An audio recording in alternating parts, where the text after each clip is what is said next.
Also, hey, speaking of IRL and meeting, I do need to let you guys know. This is another boxer that is participating in Creator Clash that I believe she participated in Creator Clash 2. I don't know if she participated in 1, but I know she participated in 2.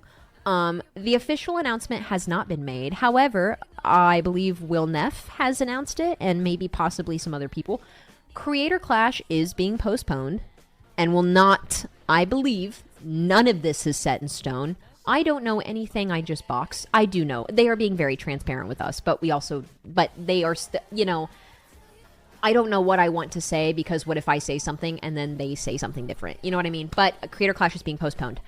It's not going to happen in June. It's not. Translation.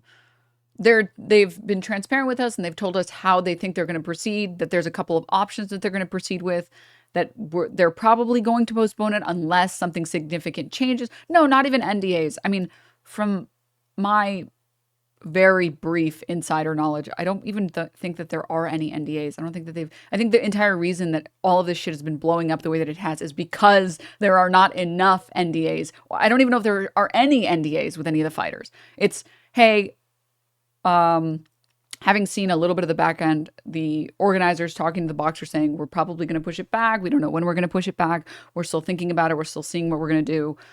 We just want you guys to know that it's not going to be happening in June anymore. We'll let you know. We'll confirm for sure. Unless something changes, this is probably going to happen. So, yeah. She just wants to make sure that she doesn't give contradictory information in case later they're like, okay, change of plans. We're doing this. We are actually going to go with plan B, not plan A. Not going to happen in Tampa. Wonderful. I love it. Licious. Oh, hi. Oh, hi. Thank you for the 29 months, Licious. Good to see you. You're just in time for this very important announcement. So yeah, Creator Clash postponed, will not be in Tampa, will not be in June. However, you know who is going to be in Tampa in June? Me. I'm going to be in Tampa in June. That's right. I am still going to be there. June 28th, the weekend of June 28th, myself and all of the mods are going to be in Tampa. We will. Very cool of her, by the way. Because I know a lot of the boxers and a lot of the fighters, obviously encourage their audience to come and watch the fight up close and personal and have some fun. And since she almost certainly told her audience, yeah, I'm going to be in Tampa. I'm going to be in Tampa. Let's go, let's go, let's go. Get tickets if you want to see me in Tampa. And then it sounds like, from my understanding, it's going to be moved to LA. And it is going to be in October. Those are not real fights, are they? They absolutely are real fights. I mean, when you see the end of this, you'll realize that they absolutely are real fights. If you've seen any videos from any of these content creators that have talked about training for Creator Clash, they talk about how training for Creator Clash has been so time consuming that a lot of them either have to stop making a lot of content, or the only reason they were able to keep putting content out is because they had an excellent team. I know Jarvis Johnson, when he participated in Creator Clash, he said that the only reason that he was able to maintain uploads at all was because he had an amazing team that was helping him. And a lot of other content creators who did content at the time that they were training for Creator Clash, they started streaming a lot less. They started putting out videos a lot less, just because it eats into your schedule so much. Like, some of these people, I'm pretty sure, are training like 4 or 5 times a week for hours every day, or hours every time they train. So yes. And let me pull this up. They put out a video recently. There's an announcement on the Creator Clash YouTube channel. For anyone who was curious, that person who just spoke, that's Jaileray. She participated in, friend of the channel, she participated in Creator Clash 2, and she will be participating in Creator Clash 3. But, okay.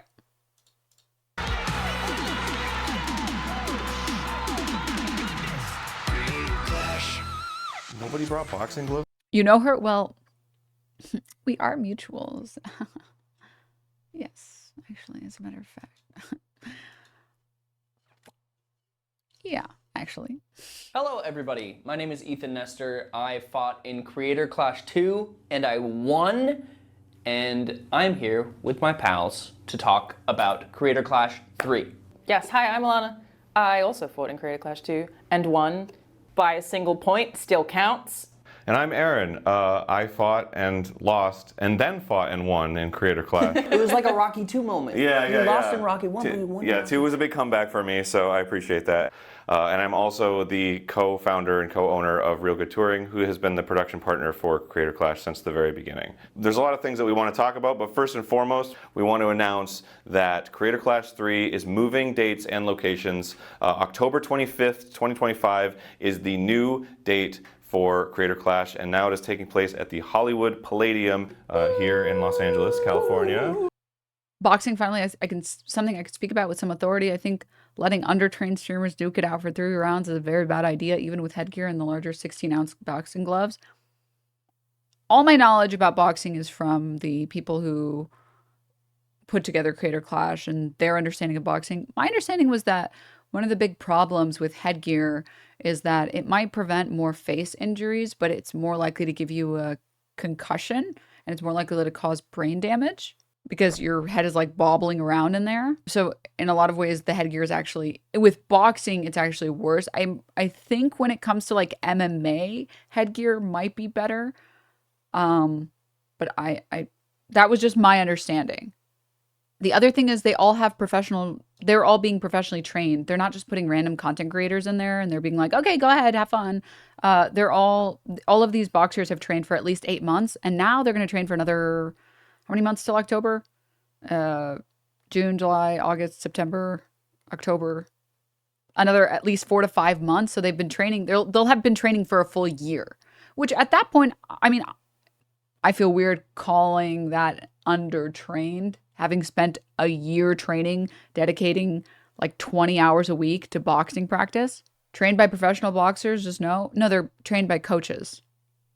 I don't know who's telling them that it's safe, but it's insane. They actually have never said that it's safe. They're very explicit. Anisa has talked about it many, many times. She's reposted that really traumatic video of that. I think he's a boxer who he got hit in the back of his head and he suffered like serious brain damage from it, and he is very disabled now because of it. So they're very clear about telling their fighters, like, this is a dangerous sport. This is a hands-on sport where you are hitting someone else and they are hitting you. We will have like ambulances on hand, like we'll have medical professionals on hand. This is all being sanctioned by the state, the boxing committee and everything. But yeah, no, that just so you guys know, this is a dangerous sport. Like, she's literally tweeted that video out, which, by the way, I see that video and I'm like, I don't think I want to box. So there's never been a point where I've ever seen either Anisa or Ian talk about how safe boxing is. I've never seen them say anything like that. A big reason why I know that they initially, because they don't want to have a boxing event. They want to have a real boxing event. They don't want to have an amateur boxing event. And this was kind of a criticism that happened from chess boxing from Ludwig. Ludwig didn't get the chess boxing event sanctioned by a boxing committee, which is kind of bad. And that's like amateur boxing, right? Like that's like, maybe it might be even below that. But this is like, they have coaches that have been coaching for decades. And these people can also choose their own coaches. I think that they can provide them with coaches, or they can choose their own coaches. And the Creator Clash team will pay for the bills to have these people get trained by these coaches for 8 months to now a year. It's sanctioned by the boxing committee. There's medical staff on hand. They're constantly running like blood work for all the fighters, doing weigh-ins, everything like that. So everything that I've checked on has been pretty well. It feels like they care about the regulations and they care about the safety of the boxers. And yeah, and they're pretty clear about, like, again, the event being dangerous. That it's like any physical violent sport. It's still a sport and it's still really cool, but it's still dangerous. Like, getting hit in the face or in the head it's dangerous. So yes, Ian and Anisa have stepped down completely. There's no creative involvement. There's no financial involvement. There's no ownership involvement. They completely. Have you checked for any problematic age gaps between the fighters? I'm concerned. There was only one problematic age gap between the fighters, and that was Dad is like 40 and he fought AB. And it's like, damn, AB is like 27, I don't know his age. There was a problematic age gap, and it was that the old man was beating the shit out of the youngin'. Like, if Amaranth, if it was like Amaranth was challenging me, I'd be like, oh, fuck, dude, I can't back out from that fight. Shit. All right, fine, I'll start training. Yeah, let's go. Come on. But I would never want to fight someone that I like. Like, this makes me so sad. The reason that the event ended up not raising money for charity was because when they scaled up the event, because people loved Creator Clash 1. Creator Clash 1 raised over $1 million. And when they were scaling the event up, they were told, we can do this bigger arena, which ended up working out great because people did show up, but they didn't sell as many tickets as they thought that they were going to sell, as many PPV tickets, because they were going off of the year before that. They were going based off of Creator Clash 1 numbers. And I think Creator Clash 1, they sold like 10,000 tickets in person, and then they had like 100,000 or 150,000 people watching online. And so for the second one, everyone was so hyped from Creator Clash 1, but people also prepared for Creator Clash 2, and over 1 million people pirated the event. And only, I think, again, another 100,000 people bought the PPV. And so the event was, by all tangible numbers, it was a very fun, successful stream. It just failed to raise the money that they needed to raise because they didn't anticipate that much pirating to happen, because it didn't happen the year before. It literally didn't happen. And because people didn't know about it. So when Creator Clash 2 rolled around, people knew about it. They were ready to pirate it. Because the event, and when I talk about success, I talk about whether or not the event itself was fun to be at, whether or not the event itself was fun to watch. And apparently 1 million people who pirated it wanted to watch it. It was a very popular, very well-planned event. They just didn't anticipate that so many people would pirate it, and so few people would pay for the PPV.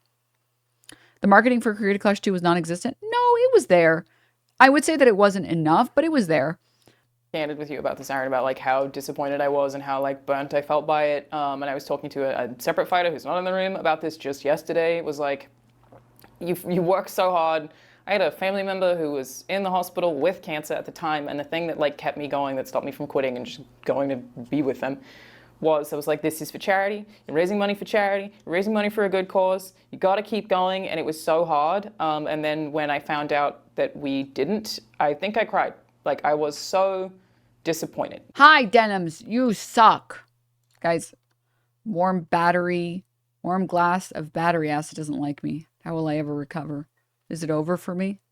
Naively, we believed that with the first Creator Clash that the success of the event would be shared with the charity. So funding it through various sponsorships, but mostly ticket sales and pay-per-view sales, pay for the event, and then everything else is gravy for charity, which luckily worked for that year. We raised $1.3 million for charity. It was great. With that thinking, we moved on to Creator Clash 2, scaled it up a bit, and it turned out that we weren't able to make that money back and to reach those goals. Couldn't people pirate the first one too? No shot. Every event knows countless people are pirating. I mean, hey man, hindsight is 2020. You plan an event perfectly and tell me how it goes. All right. You tell me you can manage content creators, which already on its own is the biggest headache on the fucking planet. And then manage booking everything, manage getting blood work done, manage making sure that these people get their vision tested, making sure that people are making the socials posts that they're supposed to be making sure that the event is doing well, that seats are being sold, that there is enough traction happening, that the audio team is doing a good job, that the video team is doing a good job, that the live stream won't get broken up in any way, shape, or form, that there's no problem with the studio that you're booking in or the arena that you're gonna it's a lot of shit. The idea that well, okay, you did everything else perfectly, but you fucked up on this. What are you, stupid? It's whoa. I understand that you didn't say that they're stupid, okay? I'm saying that they did, I think, what any reasonable person would have done, which is, okay, let's look at how many people pirated Creator Clash 1 and let's extrapolate that to Creator Clash 2. If this percentage of people pirated it on the first one, we'll probably get about the same level of piracy. Which is, by the way, how most businesses operate anyways. You take historical data and you try and extrapolate future data based on the historical data. And they were oh, I think that 100,000 people bought PPV tickets and 100,000 people pirated it. So they were okay, well, at this rate, we're probably good. We probably aren't having a pirating issue. We'll probably be able to sell these PPV tickets. And then 1 million people pirated it the second time around. And they were sorry, we didn't participate. 1,000% more piracy. I agree it was probably worse the second time around, but I don't think that's the main issue. I mean, as someone who's talked to the organizers, I will tell you it's the main issue. It was the primary issue. I'm telling you this from the person who's spoken to the organizers and has told me explicitly, as well as many other people explicitly, that that was the main issue. Explicitly, that was the main issue.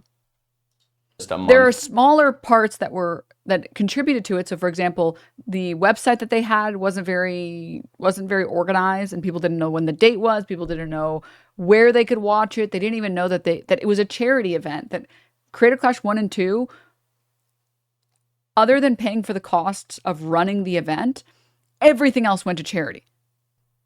Real fighters do this and don't get paid. I mean, I'm not part of a poverty cult. I think if you dedicate a lot of your time and energy into something that's for a good cause, I think you should get reimbursed for it. I don't believe in a poverty cult where it's like, you should work hard for free always. Like, what the hell? It's kind of giving like petty tyrant. And also like good luck signing people up for that.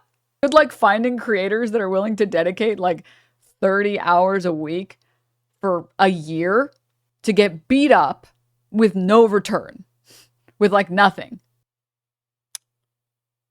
Ethan has been trying to make this event fail as hard as he can, for as long as he can, for the past, since Froggy Tonic started tweeting about him. This is one event that I will say every single boxer that has talked about the event has talked about how much the organizers care about their safety and how they've been very clear with them. And they haven't pretended like it's a fun, cool little sport. They're like, hey, there are serious complications. This is something serious that you have to dedicate yourself to. And, you know, you need to know all of this stuff before, like you have to have informed consent to participate. And you need to understand that there are risks that go along with this. And you're choosing to do it regardless or like despite the risks. So they've been like very responsible, I feel like, with their creators. They've been so responsible that even when Ethan tries to bring on guests to shit on the event, the guests are like talking about how great the organizing of the event was. Here's Harley, who has every reason, has every incentive to shit as hard as he wants on Creator Clash. And here he is saying exactly what I'm saying to the point where Ethan gets mad about it. 5% ain't nobody upset. 5% means everything. But they were doing, she was doing a job, you know, she was doing a job for a bit there. I don't know if it equals up to 34%. Yeah, but she was doing. What was her job? Tanking the event? I mean, what exactly would you say she does around here? I feel like she did that more with, it seemed like she did it more with the other ones, like where she was more in touch with the fighters from what I heard. And yeah, with Creator Clash 3, I didn't really get the sense that that was happening. She was very involved in checking in on all of us and making sure we were where we were supposed to be. Yeah, and was that good? Was that helpful? Was that good? Unfortunately for the vibe, she was pretty good at that job. Unfortunately, she actually was very good at that job. TLDR, as you guys might know, content creators that are really large usually have to deal with, even when you have security, some level of swarming, especially if you have a very parasocial audience. And I think Ian and Anisa made a relatively correct decision in thinking maybe we should have a hotel near the venue where these people can go.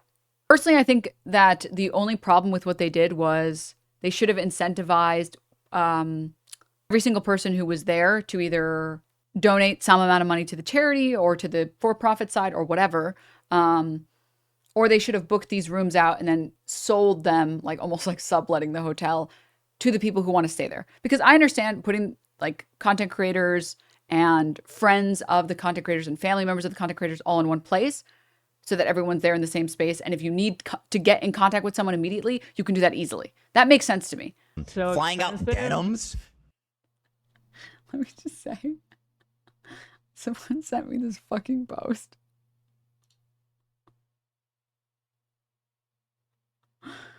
And the message says, by the way, this is not a tick. This is Ethan saying Denims. Hope you all have a good weekend. And I thought this was a prank. I thought this poster was just joking around. Because this is the same thing that happened with my thumbnail about Ethan Klein is like shitting up the internet. That one. Where this up is anti-Semitic /s. Where he's like, this is ableist. The fact that you're using this thumbnail of me is ableist. And it's like, that was literally just a random clip or a random screen cap Obviously, I picked the screen cap, but it was a random screen cap of you talking about me. It's not my fault that you get like this vitriolic rage when you talk about me. Like, that's not on me, dog. That's on you. You should learn how to control yourself. Anyways, going back to this. Denims? Fucking Denims and Frogan flying them out. Can you imagine? Nobody's denied it. Okay. Nobody's denied it. I'm pretty sure you flew them out. I think they have. I think they have. No, like, they didn't. Like repeatedly. You show me. I mean, show me where they denied it. I'm obviously will retract if that's the case. But as far as I can tell, and from what I've discerned, is that they paid for them. Just show me. I think.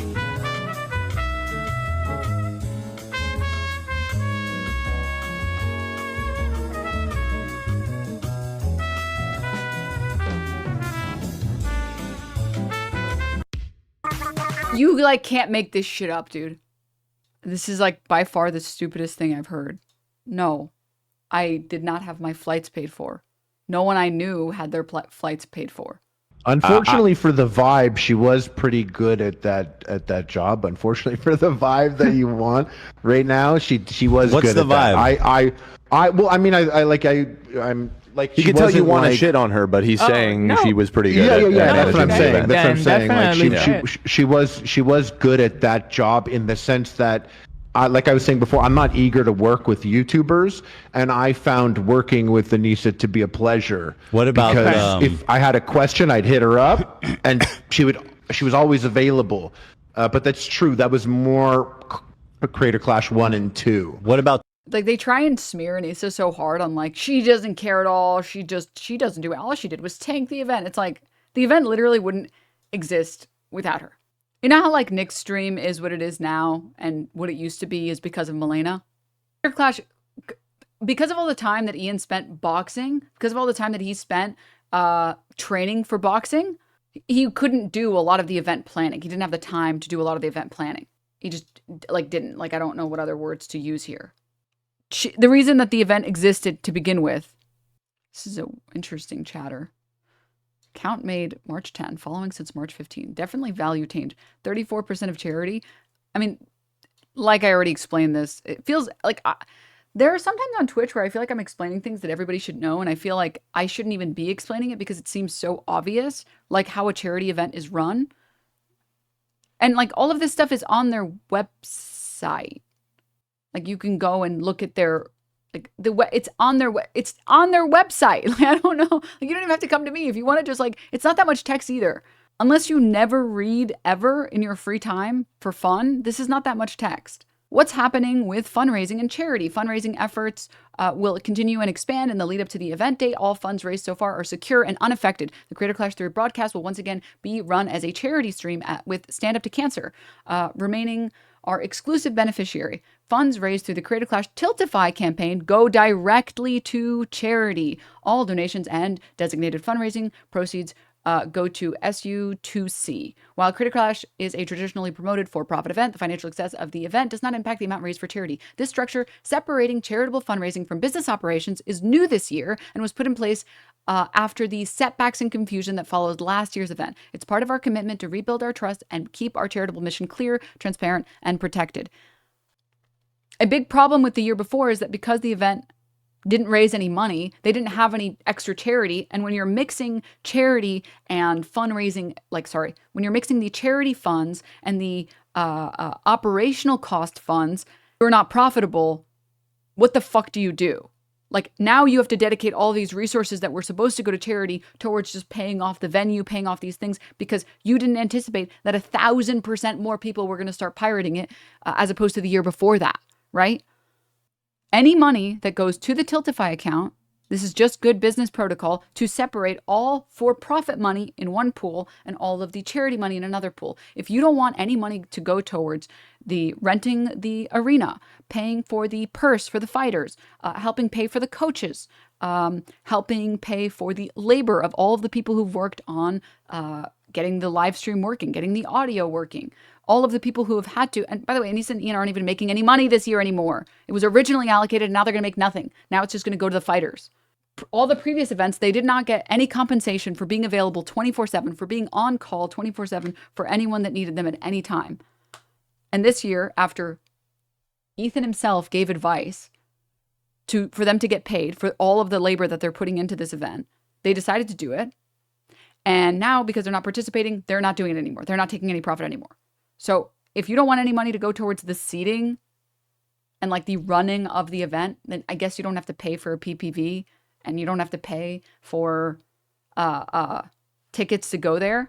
But if you just want the money to go only to the charity, which by the way, there will still be overhead on that Tiltify link, on Stand Up to Cancer has overhead, then you can just donate straight to the Tiltify. Like this person. Don't expect your money to go to charity this year if you invest. They've been following for 8 minutes. Like this is someone who I think is just, why not both, right? Too stupid to understand and also refusing to understand. Because I know that a lot of people maybe were a little bit confused about everything, especially seeing 34%, they're taking all the money, blah, blah, blah. First of all, they're stepped away, so they're not making any money off of it. So they've done 3 years worth of work towards these events, and they made no money. In fact, they lost money. They paid out of pocket probably a shitload of money to even have these events work in the first place. So they've made nothing, and they are going to make nothing. And everything else, the ticket sales are going to go towards helping fund the event and the profit aspect. All of the donations will go to charity. All of the donations and the Tiltify campaign will go to charity. I really wanted to talk about the Creator Clash stuff just to get it out of the way. So that there's no more questions or anything. Again, I'm sure that like, maybe they won't, maybe they will. I don't know. I feel like it's irrelevant at this point to like even talk about it, but I'm sure they might clarify and explain this to everybody else. Although I really don't think that there's anything crazy to explain here. Stay hydrated. Tell your homies that you love them. Send them a little smooch. Send them a little kissy emoji.